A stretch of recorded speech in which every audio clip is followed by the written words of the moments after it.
Army chief کی عالمی تنازعات پر پاکستان کے موقف کی وضاحت۔ آئیے تفصیل جانتے ہیں آج کی اس ویڈیو میں۔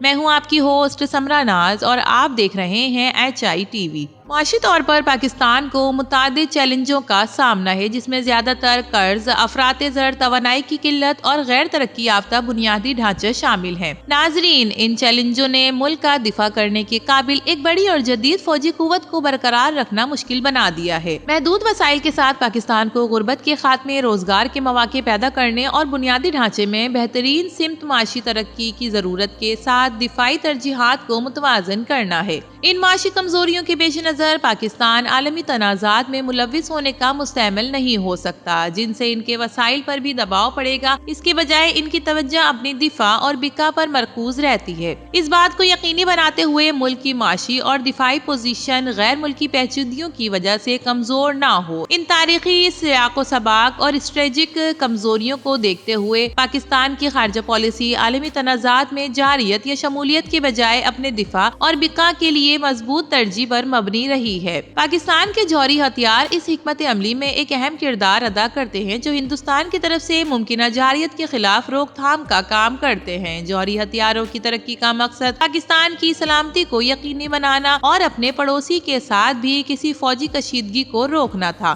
جوہری روک تھام پاکستان کی قومی سلامتی کی پالیسی کا سنگ بنیاد بنی ہوئی ہے، اور دونوں ممالک کے درمیان جوہری توازن نے دونوں فریقوں کے لیے تباہ کن نتائج کے پیش نظر مکمل جنگ کا امکان کو ناقابل تصور بنا دیا۔ نتیجتاً پاکستان اپنے جوہری ہتھیاروں کو جارحیت کے آلات کے طور پر نہیں، بلکہ امن برقرار رکھنے اور قوم کو بیرونی خطرات سے بچانے کے لیے ضروری تحفظات کے طور پر دیکھتا ہے۔ پاکستان اپنے غیر مداخلت پسندانہ خارجہ پالیسی پر عمل کرتا ہے، خاص طور پر ان تنازعات میں جہاں ان کا کوئی براہ راست حصہ نہیں ہے۔ مثال کے طور پر چین کے ساتھ اپنے مضبوط تعلقات کے باوجود پاکستان نے دوسرے ممالک کے ساتھ چین کے تنازعات جیسے کہ بحر جنوبی چین کے تنازع میں فعال کردار ادا کرنے سے گریز کیا ہے۔ اسی طرح اگر پاکستان کے مشرق وسطیٰ کے ساتھ گہرے تعلقات ہیں، لیکن اس نے یمن کی جنگ یا وسیع تر سنی شیعہ جیسے علاقائی تنازعات میں بڑی حد تک فوجی مداخلت سے گریز کیا ہے۔ ملک کی بنیادی توجہ اندرونی استحکام کو یقینی بنانے، معاشی ترقی کو آگے بڑھانے اور اپنی سرحدوں کو مضبوط بنانے میں مرکوز ہے، بجائے اس کے کہ وہ دور دراز کے تنازعات میں ملوث ہو اور اس کے قومی مفادات میں مطابقت نہیں رکھتے۔ جوہری ہتھیاروں سے لیس ملک ہونے کے ناطے پاکستان عالمی سطح پر تخفیف، اسلحے کی بات چیت اور خاص طور پر جوہری عدم پھیلاؤ کی کوششوں میں ایک فعال شریک رہا ہے۔ اگرچہ اس کا جوہری ہتھیاروں کا پروگرام ہندوستان کی طرف سے لاحق خطرات کے جواب میں تیار کیا گیا تھا، لیکن پاکستان نے مستقل طور پر جوہری تخفیف، اسلحے کا مطالبہ کیا اور تمام ممالک کی سلامتی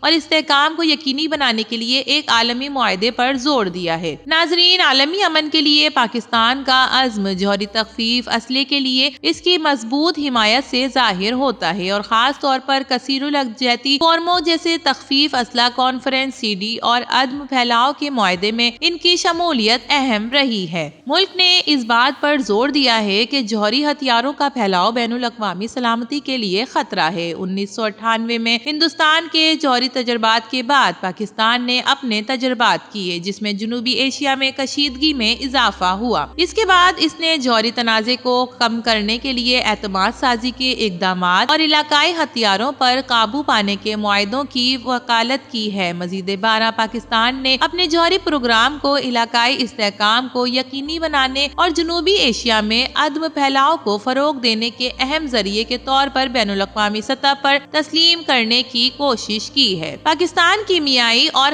حیاتیاتی ہتھیاروں کے خاتمے کا بھی مضبوط حامی رہا ہے۔ کیمیائی ہتھیاروں کے کنونشن CWC اور حیاتیاتی ہتھیاروں کے کنونشن BWC کے دستخط کنندہ کی حیثیت سے پاکستان ان ہتھیاروں کی تیاری، ذخیرہ اندوزی اور اس کے استعمال کے خلاف بین الاقوامی اصولوں کو برقرار رکھنے کے لیے پرعزم ہے۔ یہ عالمی سطح پر امن و سلامتی کے فروغ کے لیے اس کے وسیع تر نقطہ نظر کی مزید عکاسی کرتا ہے۔ ناظرین، امن قائم رکھنے اور تخفیف اسلحے میں اپنی شراکت کے علاوہ پاکستان نے انسانی اور آفات سے متعلق ممالک امدادی کوششوں کے ذریعے عالمی امن کے لیے اپنے عزم کا مظاہرہ کیا ہے۔ قدرتی آفات، پناہ گزینوں کے مسائل اور انسانی ہنگامی صورتحال سمیت عالمی بحرانوں پر اس کا رد عمل عالمی سطح پر مصائب کے خاتمے اور استحکام کو فروغ دینے کے لیے پاکستان کے عزم کی نشاندہی کرتا ہے۔ کئی دہائیوں سے پاکستان نے دنیا کی سب سے بڑی پناہ گزین آبادی میں سے ایک کی میزبانی کی ہے اور خاص طور پر افغان مہاجرین کو پناہ دی ہے۔ یہ افغان اپنے ملک سے تنازعات کی وجہ سے نکلتے رہے۔ 1989 میں افغانستان پر حملے کے بعد پاکستان نے اپنے معاشی چیلنجوں کا سامنا کرنے کے باوجود لاکھوں افغان مہاجروں کو پناہ، خوراک، تعلیم اور صحت کی دیکھ بھال فراہم کی ہے۔ پناہ گزین کیمپوں کے انتظام اور بے گھر آبادیوں کی فلاح و بہبود کو یقینی بنانے میں ملک کی کوششوں نے بین الاقوامی شناخت اور اس کی تعریف کی ہے۔ پناہ گزینوں کی مدد کے علاوہ پاکستان نے قدرتی آفات کے بعد بین الاقوامی امدادی کوششوں میں بھی اہم کردار ادا کیا ہے۔ اس نے 2004 کے بحر ہند سونامی، 2010 کے ہیٹی کے زلزلے اور 2011 کے ہارن آف افریقہ کے قحط جیسے بحرانوں سے متاثرہ ممالک کو اہم انسانی امداد فراہم کی ہے۔ 2005 کے زلزلے سے آپ واقف ہوں گے۔ 2005 کے کشمیر کے زلزلے اور 2010 کی تباہ کن سیلاب سمیت قدرتی آفات کے ساتھ پاکستان کے اپنے تجربے کی ضرورت کے وقت انسانی امداد کی پیشکش کے عزم کو مزید تقویت بخشی ہے۔ پاکستان نے تباہ کن واقعات کے بعد امداد فراہم کرنے، برادریوں کی تعمیر نو اور طبی امداد کی پیشکش کے لیے اقوام متحدہ، ریڈ کراس اور مختلف غیر سرکاری تنظیموں جیسے بین الاقوامی اداروں کے ساتھ مستقل تعاون کیا ہے۔ حالیہ برسوں میں ملک نے آفات اور انتظام کے زیادہ سے زیادہ علاقائی تعاون کی بھی وکالت کی ہے۔ ساؤتھ ایشین ایسوسی ایشن فار ریجنل کوآپریشن، سارک اور bay of Bengal institute for multi sectoral technical and economic cooperation BIMSTEC جیسی تنظیموں میں اپنی شمولیت کے ذریعے پاکستان نے قدرتی آفات، صحت کے بحرانوں اور معاشی ترقی سمیت مشترکہ چیلنجوں سے نمٹنے کے لیے پڑوسی ملک کے درمیان تعاون کو فروغ دینے کے لیے کام کیا ہے۔ پاکستان آب و ہوا کی تبدیلی سے پیدا ہونے والے عالمی چیلنجوں سے نپٹنے کے لیے ایک اور پرجوش وکیل بن گیا ہے۔ سیلاب، خشک سالی اور شدید گرمی سمیت اس کے اثرات کے سب سے زیادہ خطرات والے ملک میں ایک طور پر پاکستان نے گلوبل وارمنگ کو کم کرنے اور اس کے مطابق ڈھالنے کے لیے مضبوط بین الاقوامی تعاون پر زور دیا ہے۔ پیرس معاہدے جیسے بین الاقوامی آب و ہوا کے مذاکرات میں فعال طور پر حصہ لیتے ہوئے پاکستان نے ترقی یافتہ ممالک پر زور دیا ہے کہ وہ آب و ہوا کی تبدیلی کے اثرات سے نمٹنے میں ترقی پذیر ممالک کی مدد کے لیے اپنے مالی وعدوں کو پورا کرے۔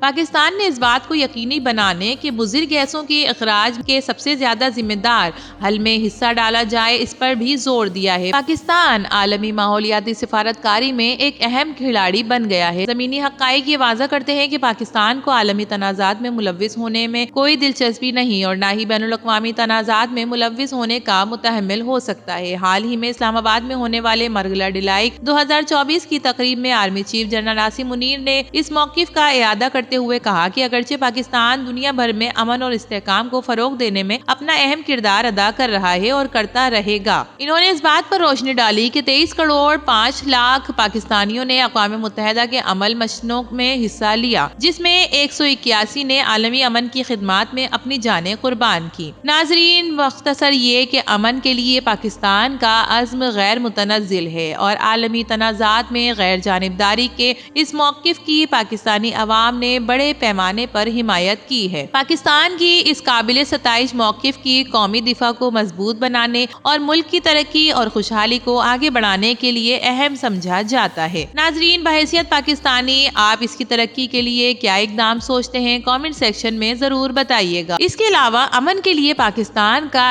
عزم غیر متنزل ہے، اس بات کے بارے میں آپ کا کیا کہنا ہے؟ اپنی قیمتی رائے سے ضرور آگاہ کیجیے گا۔ ویڈیو پسند آئے تو اسے لائک کیجیے، HITV کو سبسکرائب کیجیے۔ تو پھر ملیں گے کسی اور نئی ویڈیو کے ساتھ، تب تک کے لیے اللہ حافظ۔